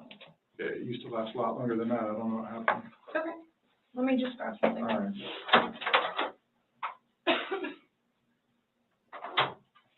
No, I was just simply asking because you had a look on your face when she asked you if you've ever done that before. You looked kind of shocked and. No. Okay, but why did you say it like that? Like. I don't think you all understand who I am, where. Okay. Well, tell me. Oh, this is beautiful. Just listen to her self-definition. Bearing in mind, at this point in time, she is 42 years old. Okay? It's been, what, 25 years since she was in school. Okay? I mean, I've always been a straight-A student. I am an outstanding mother to my son. Okay. I excel at everything. I excel at everything. Well, no, you excel at nothing. An outstanding mother to your son you are supposed to have him 50% of the time, and you have him maybe one day a week because you want to stay up drinking and you don't want to take him to school. And when it is your turn to pick him up from school, you show up there drunk. You know? And the whole thing about I've always been a straight A student 25 years ago. Well, look how far it got you. I would not do that. You wouldn't lock somebody in a suitcase? Well, I didn't like completely lock it. I mean, I opened it with one finger. I left enough in there for him to get out. Okay. And Yeah, I think the agreed consensus, Udi, is that she is toast at trial. I mean, you know, you never know what's going to happen with the jury, right? And from what I've seen from the prosecutor, we've seen him a few times in you know, where all the people meet in the court to discuss the case. Like what's that called? I can't remember, but you know, we've seen televised the prosecutor in this case, and to me, he seems like a little weak. You know, not maybe he's going to be different when we get going, but he just doesn't have the. You know, we're all so spoiled at watching Georgia Kaplan be a boss, but you know, imagine if he just messed this up, Royal. And then you never know what's going to happen with the jury. And we don't really know what her defense is going to be. We understand that it's likely going to be based around spousal battered woman syndrome. And she was under so much abuse that this was her only way out to save her own life. Not exactly self-defense, but it's an excusable killing if framed in the right way somehow. I don't think she has a chance in hell at pulling that off for several reasons, which we'll go into as we go on. But yeah, she's toast, but she doesn't think so. She thinks that the judge, by her last letter, which was sent this month, this month, to the new judge of her trial, he thinks he's going to review the case and just let her go with time served. She's been in for 4 years. Not going to happen. And yeah, not bringing the power cord. Yeah, actually, I don't like these detectives. There's this one point where the guy in the plastic shirt, the wax shirt, looks like, well, he leans over Sarah to get some papers on the desk or play with the laptop or something, and his gun is on his hip, and it's just right in her face. She could have so easily grabbed that. I mean, maybe he's assessed that it's not likely that she would, but don't give someone the opportunity to grab it. We've seen those videos where a suspect grabs the gun and then the cops wrestle like crazy to get control of the weapon. That's the real amateur mistake. I mean, the power cord thing almost seems tactical. I don't think it was, but it's kind of funny that it gave Sarah just a few moments to go, okay, what the hell is this video? Or, oh shit, they found the video, or whatever it was, you know. I kind of like the way it played out, really, even though it was a mistake. I wasn't planning on going upstairs and going to sleep. Okay.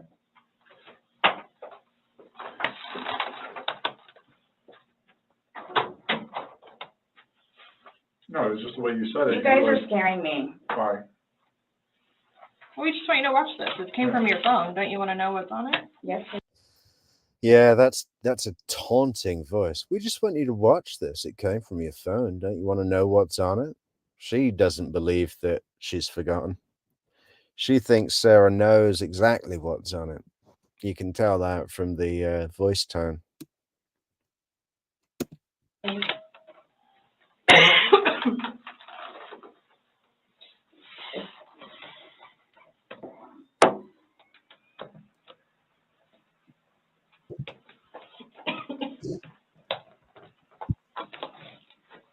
Is it long? Because I don't know how much I can take. No. I don't know how much I can take.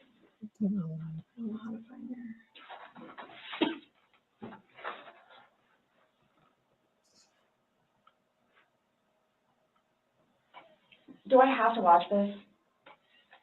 I continuously throw up. I don't sleep. I don't want to see it, if that's okay. Well, it's on your phone, and you can either explain it or we take it for what it is. Yeah, we're just trying to give you the opportunity to tell us what's going on. That's it.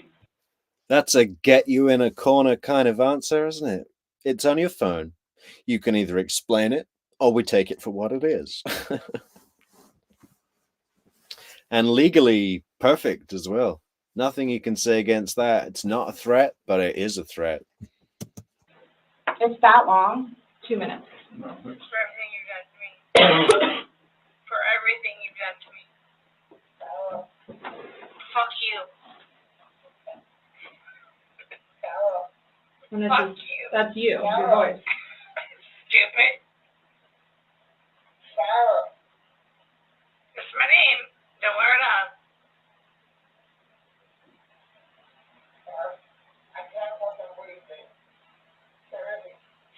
Yeah, that's when you do when you choke me.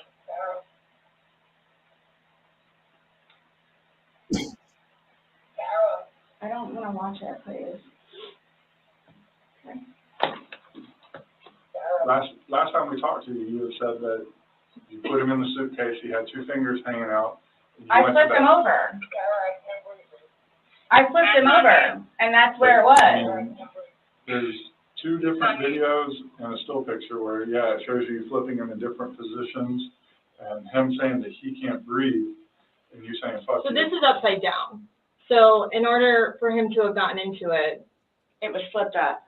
right, it was flipped up normal. Yes. Like as if you're packing something. So this is upside down. Guys, this is killing me right now. So this image is upside. That's a beautiful choice of words, Sarah. This is killing me right now. Well, George is dead. You know, George is in a drawer in the morgue, in the medical examiner's office after having his autopsy, where I think, as a rule, they just cut him open. You know, they got to check his organs and stuff, right? Upside down, and then this small video that She might as well just say, I feel like I can't breathe. occurred 11 minutes later. It's flipped over the other way, closer to your dining room table. Okay. Now he's obviously still in there. So he didn't, how did it go from the back to the front? I flipped it. Okay. My plan was not to go. I flipped it. You know, she thinks that is a like an exculpatory statement that to get her out of trouble. Why is he the other way? I flipped it. What kind of image is that going to paint in the mind of the jury? She's flipping him around the kitchen in a bag, filming him from different angles. Oh my God. Go upstairs and go to sleep. Well, that's what you did. Yeah. But not intentional. No, you Not intentionable. told me you went upstairs because Look, you were Stop getting here. ready for bed. stopped here. Okay, but Where's here? show me where you can see any fingers coming out, because there's the end. It's, and his head's right here. Mm-hmm. So going like this, rather than God, when she does that movement to illustrate the zipper of the bag, you know those Those little, like when there's a Christmas display at the mall, and there's like little Santa's elves that are around a snowy toy village, and they're moving mechanically. Doesn't it look like that's what she's doing? See that again. She looks like a little Christmas elf robot. And his head's right here. Mm-hmm. So going like this, rather than going all the way up, it's like this. But why is he saying I can't breathe, and why is he pushing on it as if he can't get out? And it doesn't show a hole. There's no hole. There's no fingers. I don't see his fingers. There's no hole. I don't know what you want me to tell you. Like, I don't know, like, what you want me to tell you. I'm just showing you. I'm just telling you what we see and what we've heard from the other video. I understand. He's begging for you to let him out. You're laughing in the beginning, and then in the end, it sounds kind of like a... No, it's not malicious. Well, saying fuck you, It's not malicious. then what is that? What does fuck you mean to you? Well, Like if I were to tell my like partner... he does. Like, I get called everything but a white woman, so... Okay. I get called everything but a white woman? What does that mean? She has so many sentences that I really don't understand. I get called everything but a white woman. Okay, so he calls her derogatory swear word names, like you know all the ones. But why does she say everything but a white woman? Does she want to be called a white woman, or is she complaining that he doesn't call her a white woman? I just don't get it. I don't get her point. My intention was not to leave him in there. Please understand that. My intention was not to leave him in there. But you went upstairs thinking... Yeah, Udi, the thing is with Sarah is that it has a compulsion to talk. And when she says, I don't know what you want me to say, what she really means is, I know that I need to say something to get myself out of trouble, but I don't know what it is. She's kind of asking them to tell her, like, what do I say to make this go away? Thinking that he could get himself out, but the video shows... That's At what I no told point you. can I see his fingers. He'll be out here any minute. And then 30 minutes later, he didn't show. And he's telling you And I he didn't can't wake breathe. up. Do you think not he's able to get out. joking? You told me he was laughing, and We were the before. video, there's no We laughing. first got in there, both of us were. So how long was he in there for? Like, this video is at 11:12 when it starts, so was he in there for like a long time prior to recording this? No. So it goes from funny to no longer funny, But you're the only one laughing. But I didn't think that he was, like, panicky. Like, So pushing up on a suitcase saying, Sarah, Sarah, Sarah, I can't breathe. George has done that in the past before, too, where it's just like he thinks that he's woe is me kind of thing, where it's like, He's never been locked in a suitcase. That's where he couldn't get out. So it's kind of, I thought it was and the you know boy the oxygen crawling is wolf, coming. crying. Woe is me. He died. I'm sure he is. Woe is me. You know. And then the boy crying wolf. Well, I don't think that's going to fly. I don't think members of the jury are going to be like, oh, so she thought he was just crying wolf, which explains why she ignored his pleas for help and left him to die. But she thought he was faking it. Well, I'd have done the same thing. Wolf kind of thing. Okay. And again, my plan. But nowhere in there is he laughing, is he joking. He is begging. And you're the only one laughing. Okay. And you're the only one saying derogatory comments. Like you're mad. No. Please don't, I don't mean to sound negative, and I don't know if I can say this, but like, it's like you guys are kind of trying to like feed me, like. No, I'm just trying to show you a video that you no longer want to watch because you probably don't want to know the outcome of how and what you said. Whoa, that got shut down pretty quick. Do you see what I mean? How the detectives, especially the woman detective, really don't like her. I mean, she wants to slap her. You can tell. And you know, Sarah's just putting on her little legal hat for a minute or two and saying, "Don't take this the wrong way, but it sounds like you guys are trying to feed me or lead me."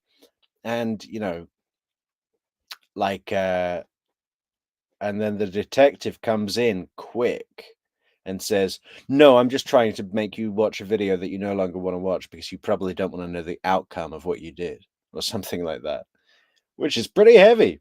And the force at which it came out, the speed was very, very, you know, offensive in the sense of being an offense, you know, quick. Well, I know what. You know what's on that video now? No. You remember making that video? No. Why don't you remember? Gosh, she had to think for a second there, didn't she? But not too long. She started to think and then said, "You can't think about this, so just say no." I love how you can just see Sarah's brain, what's left of it, working away as fast as it can, but it's just not fast enough for Officer Chelsea. Making the video? Probably because we had been drinking. But you weren't drunk. Just because I went upstairs and, just You because told you're us- drunk doesn't mean that You you. told us several times that you were not drunk. You said that you had your wits about you.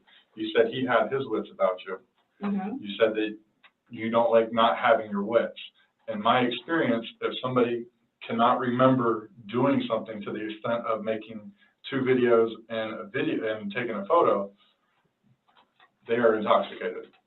Okay, I understand where you all are coming from. Well, I we're get just it. trying to make sense of it. We're trying to I get it. figure Right, out we're what trying you're to saying. figure out this You video. explain it to us. We're listening. I just did, like, we were playing, and then, like, I thought it was, my plan was not to go upstairs and go to sleep. My plan was not to, he'll be up here any minute. But But you again- willingly went upstairs and went to sleep. No one forced you to go upstairs and get My ready plan for wasn't bed. also to leave him in the suitcase. So why didn't you do This is probably the strongest defense that could be put forth on this case. And I don't think the defense should go down battered woman syndrome, because there's plenty of evidence that her abusive, violent, drunken behavior predated her relationship with George. Certainly Brian Boone, ex-husband, is going to be called as a witness for the state. I can't imagine him being of much help or interest to the defense. But you never know. But if they went in and said, "Listen, this is a relationship wrecked by alcohol, a codependent tragedy. These people were used to hurting each other,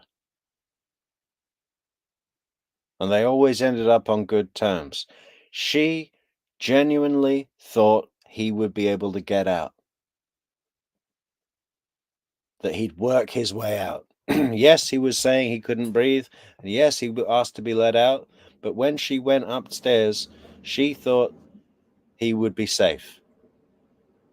She had every thought that he would be safe, and she was expecting him to come up. That's probably the strongest thing that they've got, and just own the alcoholism a bit fully. You know, maybe some jury members would understand that. I think you've got more chance of getting alcoholic or, you know, people that have had their own problems with alcohol on the jury than you have getting people that are going to believe something that is so easily proven to be false, like that she was in fear for her life. She had a phone call with Brian when she went upstairs. No mention of any problems, no mention of upset, just a drunk phone call about nothing. that he doesn't really remember, and Sarah doesn't remember, but the record is there, the call record. And Brian remembers enough to say that it wasn't an emergency and she was just talking like a drunk person. Take him out. Because I went upstairs and then I fell asleep. But why didn't you consciously think he's asking to come out? I didn't do it intentionally. What do you think is going to happen if you leave somebody in a confined space like that? Well, I thought by not zipping it up all the way, it would be okay. My plan was not to leave him in the suitcase. What was your plan? Waiting for him to come upstairs. And then when he did it? I fell asleep. You said you were up there 30 minutes. After 30 minutes, somebody not coming up. Knowing that the last time you saw him was in the suitcase, 30 minutes later, you're like, maybe. I'm amazed that she's still talking. You know, okay, I could get when she came in, but as soon as it's getting this heavy, you've got to realize that they're looking to cuff you. And at that point, what benefit is it for her to keep talking? Just get a lawyer. You might, if they do arrest you at that point, when you invoke your right to counsel, you know, you might have to sit in jail for 4 or 5 hours before they get here. But they'll get here and they'll be on your side and they'll have experience and they'll be able to articulate. She has such problems. She can't even say it clearly. My plan was not for him to go to sleep or me to go to sleep or unbelievable. Just an idiot. Maybe I should go check on him. Maybe I shouldn't. No. Well, that didn't cross your mind because that's like an assumption. Like that's what you all are thinking. Just we're asking. It's the whole. You tell us. It's the drinking. That's what it is. It's the drinking. I thought it was like, I thought he was okay. Like I didn't. He's telling you he's not. He's telling you, Sarah, I can't breathe. He's saying your name and you're like, that's my name, don't wear it out. Guys, that's how we are with each other. Like nobody understands our relationship. The whole suitcase thing never happened before. Would you leave someone else in a suitcase? Would you leave Lucas in a suitcase jokingly? Because it was a joking matter. You put him in there jokingly. Would you leave Lucas jokingly in there? And you love Lucas, right? And I wouldn't do that to him either. I wouldn't do that to him. So I just. Well, it's not like, again, I don't think you all understand. Like that was not my intention. Y'all don't have any idea. There's a lot of talk out there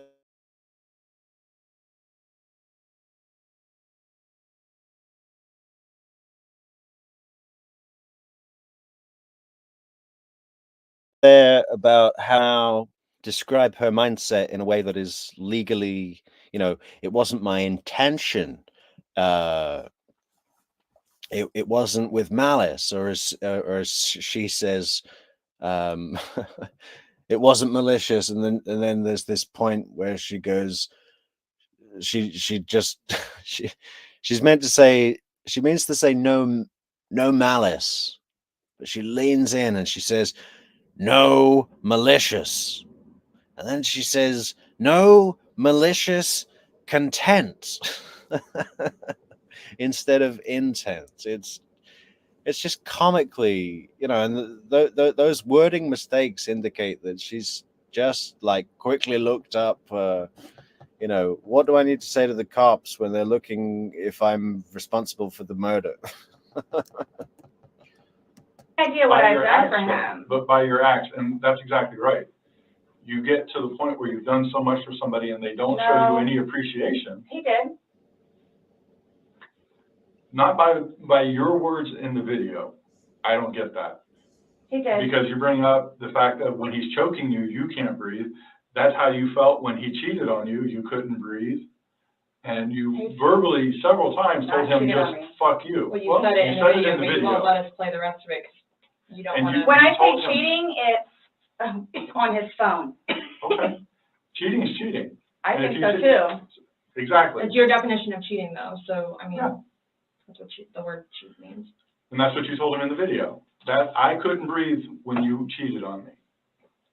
No. That's how I felt when he said, Sarah, I can't breathe. And you told him, I don't fuck know you. what this is What would you life-changing. say if somebody told you that they had done this? done what? Zip somebody in a suitcase and went up and went to bed. Do you all not think, so you all think that it's like, oh, good, I got him in there, now I'm gonna go to sleep? Is that what you guys are trying to assume? Or trying to, like, We're just, the video is very portraying of the opposite of what you told us. no? It is not leading up, it is not matching what statement you gave us in the car. So, And that's why we want to know, and the I don't remember injuries- doing those. the injuries are not consistent with what you told us. So we have a lot of inconsistencies, and this video explains itself. It really, truly does. You don't think that I had thought about that? Thought about the video or thought about? But no, again, if you don't mind, please. What was that? That was interesting. You know, Sarah's so scrappy. You know, she's so used to just kind of getting her own way by being scrappy that she was almost going to go off on a tangent there. She seemed to back out of it. The detective's talking to her, and she's like, "You don't think that I've thought about that?" Like she was going to go somewhere with that. And the detective's like, "Thought about what?" And she totally switches. See it again. And this video explains itself. It really, truly does. You don't think that I had thought about that? Thought about the video or thought about? But no, again, if you don't mind, please. So you all are assuming that it's like, oh, good, I got him in there, now I'm gonna go to sleep? Is that what you all are assuming? Well, it's not an assumption when that. Interesting wording. I got him in there. I thought he got in to play hide and seek. What does that mean? I got him in there. You see, I don't think there was any hide and seek. That's my thought. I don't think she put him in there to kill him. I think she put him in there to get back at him and make him suffer.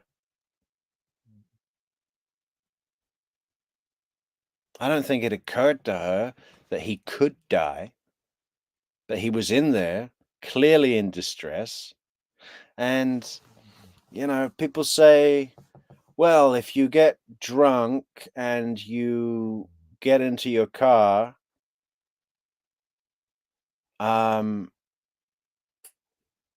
you know, and kill someone, but being drunk doesn't get you out of that. And it doesn't. But, you know, there's another way that you could look at that and say, well, it is illegal to get behind the wheel when you're drunk. So you're breaking the law in doing so. And if you kill someone, you know, there's an established warning. That's why the rule is there that you can't drive drunk, is because it's dangerous. But there's no rule that says you can't put someone in a suitcase. So I think a good lawyer could work something out with that, you know, enough to talk about it, enough to stretch the jury's minds a little into their way of thinking. It's going to be really interesting to see what they come up with. Certainly it's going to be a lot more of a cheaper show than Charlie Adelson's trial, but, you know, they're there to do a job, right? To represent their client. Yeah, so we're going to be covering that starting tomorrow, guys. Remember, you're subscribed to the channel. Remember to subscribe to the channel. Like, share, leave a comment. Why not, you know? That's what you told us that happened. That's what happened. And the video. Yeah. Yeah, I mean. But I'm not gonna say, You thought he could So, get out on his yes. job. but the video shows that he can knock it out on his own. But when I unzipped it with one finger. From the outside. But it had the hole in it. And you're claiming that it had a paper clip, so that's what assisted you in doing it. No. Is what you told us. When I had my sweatshirt, I said I thought it had a paper clip on it. It's got. But the zipper part is broken. That Yes, which is you why we were zip going to it. zip it. Yeah. I just. You were able to unzip it from the outside very easily, because that's the way they're designed. But you could on the inside too. I don't know how. Well, why wouldn't he have gotten himself out if he could? I don't know. Like, I don't know if you saw, like, where the hole was. I don't I know. didn't see a hole. No I one didn't sees see the no hole. fingers You're the sticking only out. one that's what I'm saying. Like, he's in one position, and where his head would be, we should be able to see fingers. And then when it's flipped over onto this right side, again, his head is closer to us facing the video, so we should be able to see fingers, and we don't see anything. We see no movement of him trying to unzip it or physically unzipping it. All we see is pushing up, trying to push out of it. Please do not assume. I'm not assuming. I haven't assumed anything. I follow evidence. But my intention was not, again, oh, good, I got him in there. Now I'm just going to go to sleep. What do you think someone that knows nothing about this or hears just a little bit like, oh, they were playing around in a suitcase She's been drinking and then watches probably that went video? to sleep. That's what happened. But you let him out before. I mean, you put him in, so why didn't you take him out? Because I was upstairs and I fell asleep. No, before you went upstairs. You like consciously had to walk upstairs. I mean, you obviously remember going to bed because you were able to give me a time frame on that. And you specifically told me that you went upstairs. My intention is not for this to happen. I am sick about it. I've never done anything like this before in the past. I'm sick. Yeah, agreed. I'm sick. Especially with that. I thought I couldn't sleep last night. I don't know. Well, here's the thing. Yeah, here's the thing. George is asleep. George is in the big sleep forever because of you, Sarah. And she still doesn't get it. It's amazing to me that she doesn't get that she is surely going to be arrested for murder and that she should shut up. It's going to do her no favors whatsoever. She's probably forgotten she's been cautioned with her Miranda warning, you know. She's actually under the belief that she's going to just get in her car and leave. Unbelievable. You tell us the last night, you vividly remember this when you told us last night that he was laughing, you were laughing, you put him in the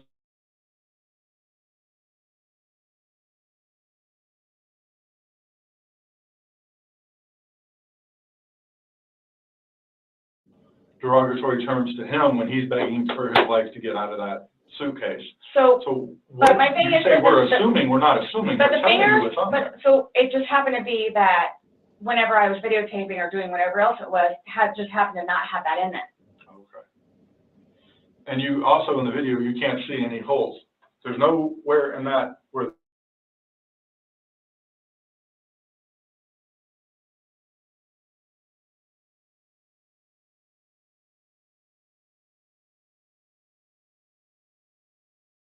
the zipper, we should probably. Shows him attempting to get out, begging to get out, and he can't.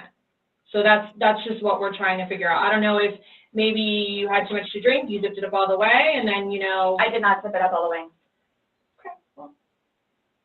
I did not. Now, on the one hand, she's saying, I don't remember this, I don't remember that. And then she says with conviction, I did not zip it up all the way, which totally undermines her credibility of that statement. So what's the point in making it? She doesn't get any of this. It's really crazy. There was some talk about whether she was going to represent herself in court because she's been through so many attorneys that just can't work with her, that they've all what do you call it, petitioned the court to withdraw from the case for irreconcilable differences between attorney and client. meaning that they just can't work with her. They find her too annoying. She won't let them do their job, and she's too demanding. I mean, it's crazy. It's really, really crazy case. This is one of the most crazy interrogations out there, I think. I mean, never before have we seen someone so readily hang themselves, figuratively hang themselves in an interrogation room. She's just sitting here like target practice for these guys. Zip it up all the way. This is horrific, okay? Horrific. It is terrible. Yeah, somebody left the light. Horrific. I don't think I'll ever be right because of this. Ever be right. Dealing with everything else that I have in my life. Dealing with everything I have in my life. Your life, George is dead, Sarah. Personally. And then this, Okay. whom I loved, it was not intentional. Even the cops are shocked at some of the stuff that she comes out with. Like, really, like, they are in disbelief at the bad tastes. What did she just say? You guys are killing me right now.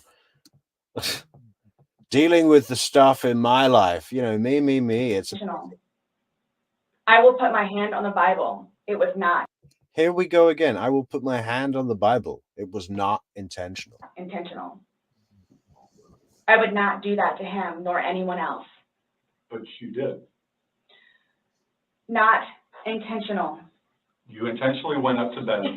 I didn't intentionally go to bed because I'm thinking, okay, good, he can get out. How did you not intentionally go to bed? You said you went upstairs and got into bed. That's intentionally going to bed. Waiting for him.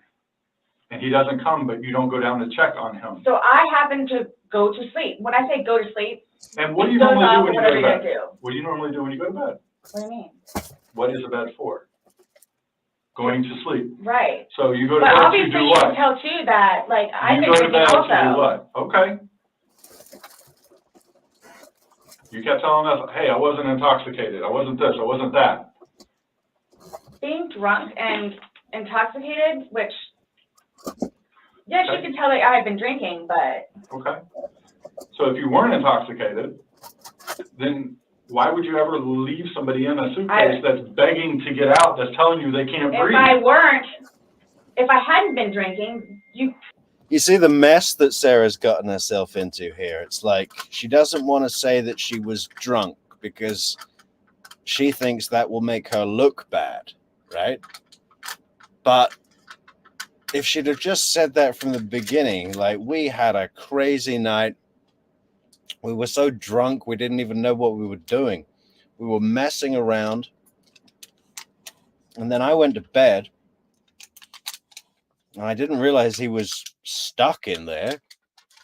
I thought he was going to come up. And I was just, I was brushing my teeth and waiting for him to come up. And I just fell asleep. I just passed out because we'd had so much to drink. I don't even remember what happened. This is terrible. Maybe she wouldn't have even been arrested. You still think it would be the same thing? Where it's like, hop in, I'm going to go to sleep. Is that what you all are trying to do? To portray me as? We're not trying to do anything. I'm simply asking you to explain to me what happened. Everything was fine and dandy. I wouldn't call it fine and dandy. Everything was fine and dandy, guys. Wow. That's one of those phrases like whatnot. When suspects start saying whatnot all the time, that's a big red flag. And I think fine and dandy falls into the same category. No? What's fine and dandy? You all don't, okay, for me to tell you this, again, mind you, I've been without him for a day now. Mm-hmm. I love how the female cop just puts the video back on, and you can hear, while she's trying to do her weepy thing, you can hear her vindictive thing in the background. It's brilliant. No, I mean, I don't know what you all want me to tell you, because this was not in any way, shape, or form, hand on the Bible, intentional. Okay. This was not in any way, shape, or form, hand on the Bible, intentional. That should be a t-shirt, huh? Would anyone buy that? So you just left I him there didn't to kill teach him. You left him there to teach him a That's on lesson? you. I didn't mean to leave him there. That's what I'm trying to tell you. You got up and walked away. How is that not intentionally leaving him there? Because I'm looking at the hole, knowing that it's there. He'll get out no Where problem. you at? Because you And don't, then he doesn't, but but you don't go check on him. Alright. You say you're up for 30 minutes and he doesn't come up. You don't go down and check on him? I'm in the bed. You even moved, And dozed I mean, off. you admit to moving the suitcase, like, over, so. You roll it. You roll it out, like, it's not like, I didn't want it to be like that. Don't, you didn't want him to be upside down, how do you even get upside down? right. Fuck you. You guys are killing me right now. I just want you to Probably hear. shut the fuck up. That's how he talks to me most of the time.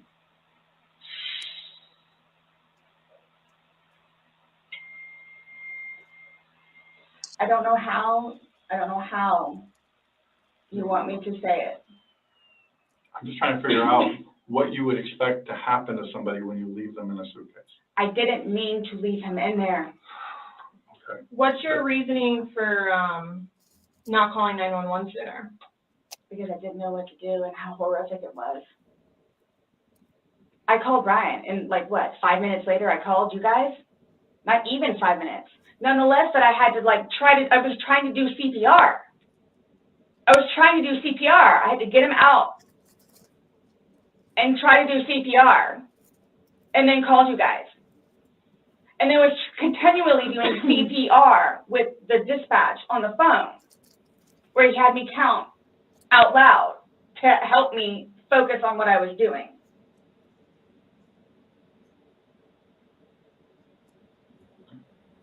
It just,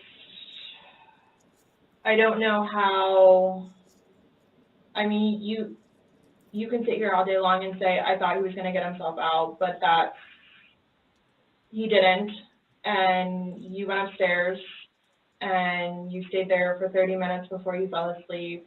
But can I say too, like, You chose not to ever at any point during that 30 minutes walk back Check down and check on him. no, wait 1 second, because I know, like, with you all, and then, like, because you continually ask me, like, time frames, where I told you, like, I don't bother even looking at the clock most of the time. So it's like a guesstimate. So for all I know, maybe it was 10 minutes. Okay. But the point is, you left the living room where he was begging for help and went upstairs. Regardless again, of how long you were there, you left. You say, I thought he was the boy calling wolf. Again. Okay. So when he asked to be let out, like, what's your reasoning for not letting him out? When I was upstairs, No, when he's asking on the video, he asked multiple times. He asked to be let out. I can't breathe. What, like, why didn't you let him out? well, number one, I had no idea it was going to end like that. Okay. Number one. Okay. Number two, I like how the cops agree with that. You know, and I think it's the only time I've seen Sarah say anything that I believe. That just seemed genuine to me. She was like, well, number one, I had no idea it was going to end like that. The cops, like, in turn, just go, okay.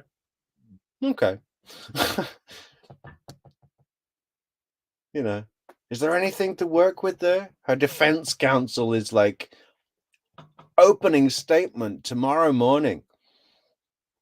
Working all night tonight, trying to find something to work with. just, you know what? I'll give you 5 minutes or so in there. I'll give you 5 minutes or so. 5 minutes. Oh, and she follows it up with that. I'll give him 5 minutes in there. To punish him? I'll give you 5 minutes or so in there. I'll give you 5 minutes or so. 5 minutes for what? Well, based off the video, one video is at 11:12 and the next one's at 11:23. So you actually. That was a good question, wasn't it? 5 minutes for what? And she just didn't have an answer, because the answer is to get back at him. Well, she knows, even Sarah knows, that it's like, well, if I was doing this to get back at him and he ended up dying, that doesn't look good for me. Sadly for Sarah, she worked that out a little bit too late. Gave him at least 11 minutes per video recording. So my thing is, when it stopped, he asked multiple times. I mean, why? Why did you not let him out? It's just a simple question. To be honest with you, I mean, Don't Were know. you punishing him? no, just, Well, that's what you're saying in the video. This is what you get. This is Yep. what you make me feel like.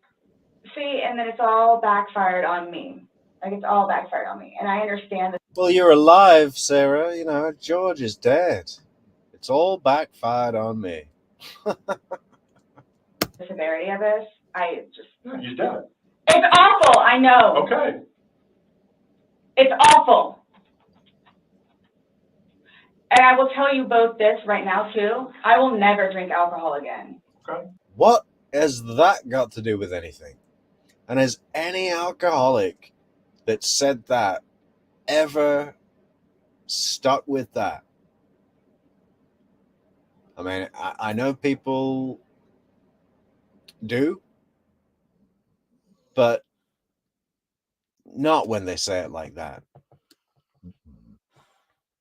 That's just trying to convince you something, but it's not going to get you off a murder charge, Sarah, okay? I will never drink alcohol again in any way, shape, or form. Like, I will never drink alcohol again. I don't care what it is in any way, shape, or form. But let's get back to this. How many ways are there? There's liquid, and then there's like Jello shots, and I don't know, liqueur candies, red wine and mushroom sauce. I don't know. What is she talking about? In any way, shape, or form, I will never drink alcohol again. Okay, well, you're free to go. What was the reason for leaving him when he's begging to be let out? I don't understand that. What I have a feeling was, and again, it's the whole time frame thing. You've all. I'm not asking a time frame. I don't care about a time frame. He's So- in the bag saying, I can't. My God. And you say, fuck you. When he, so like, for like the whole few minutes that he was in there, like Minimum 11. But yes, go ahead. It's a few. 11. Minimum. But- For the one video. Well, in between the two videos. It's Between the 11 two minutes. videos? Okay. Yeah. so what was the question again? When he's begging for, Well, the first video is 2 minutes long, and the second video is filmed 11 minutes later and is like shorter. It's 30 seconds long. So minimum 13 minutes, 30 seconds. That's provable. But for that to be the full duration, he would have had to get in the split second that the video started and get out the split second the second video ended, which is not feasible. You know, I believe that he was thrown down the stairs and was knocked unconscious when his head hit the floor several times, blind, in a bag, and then he was unconscious for several minutes. That explains the injuries to his head, neck, and chest. for his life telling you he can't breathe, let me out, and you say, fuck you, why don't you just let him out? What are you trying to prove to him?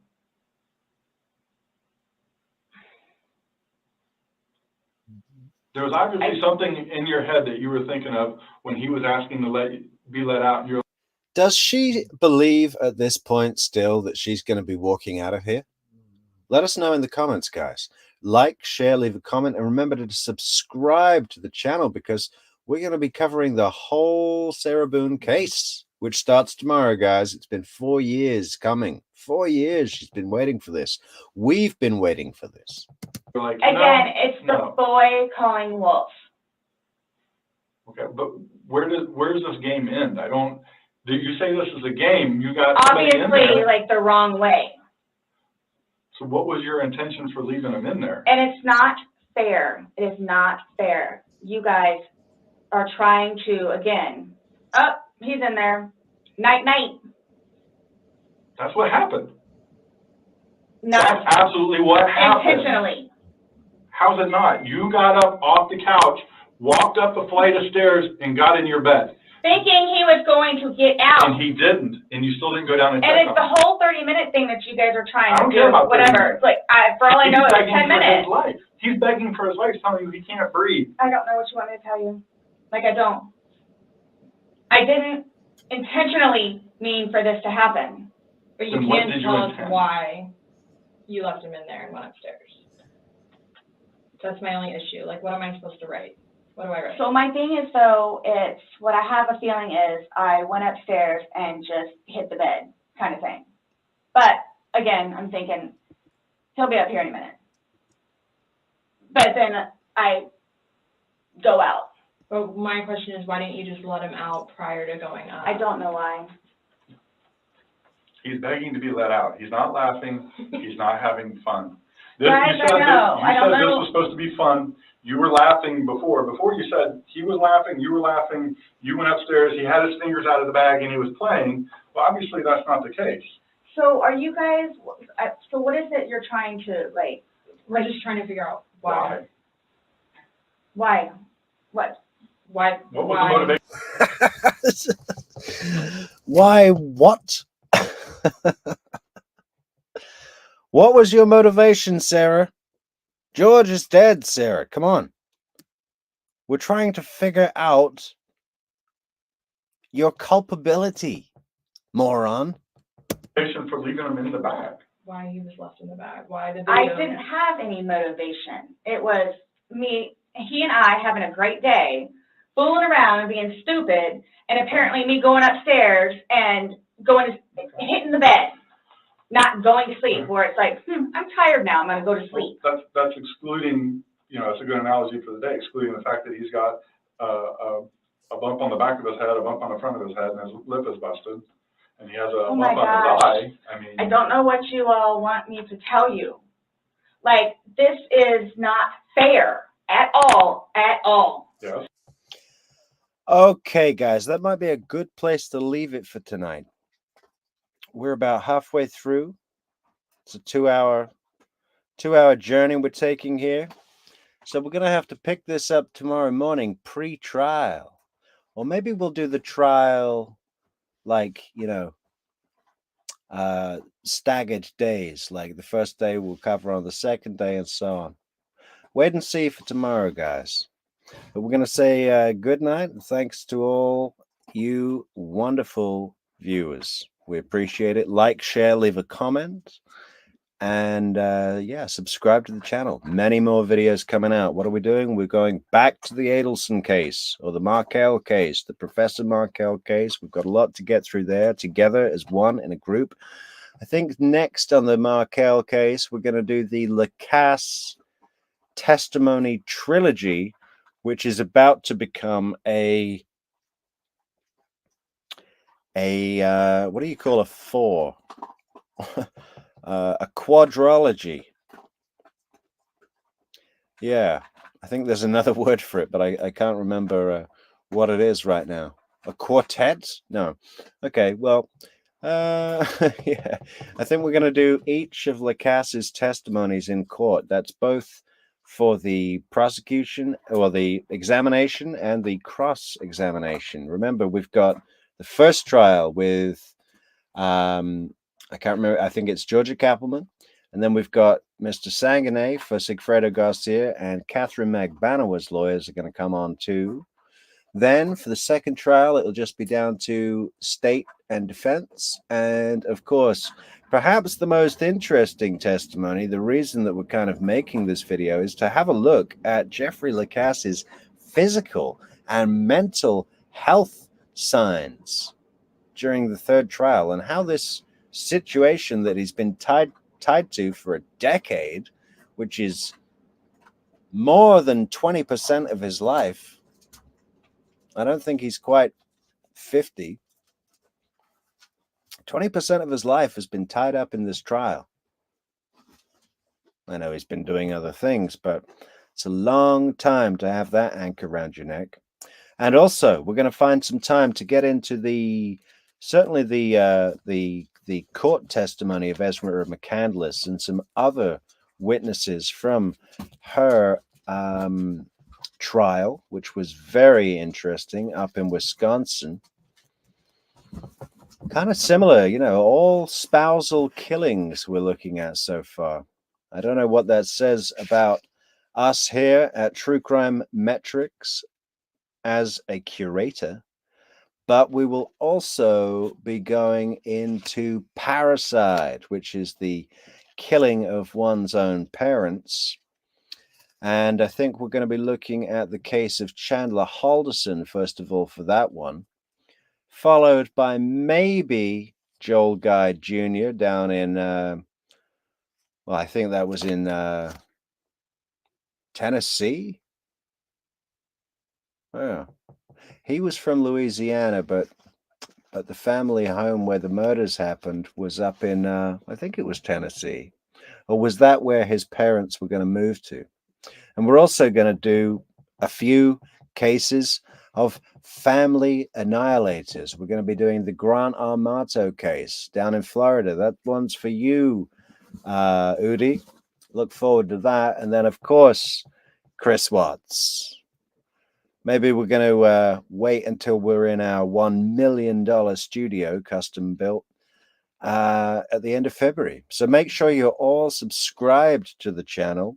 Like, share, leave a comment, and we will see you bright and early tomorrow morning. Okay, guys, have a safe journey home and a good night. Be kind to each other. Don't put your spouse in a suitcase. And if you do, let them out when they need to. If they say they can't breathe, listen, please. Forever in peace. Good night, all. Bye.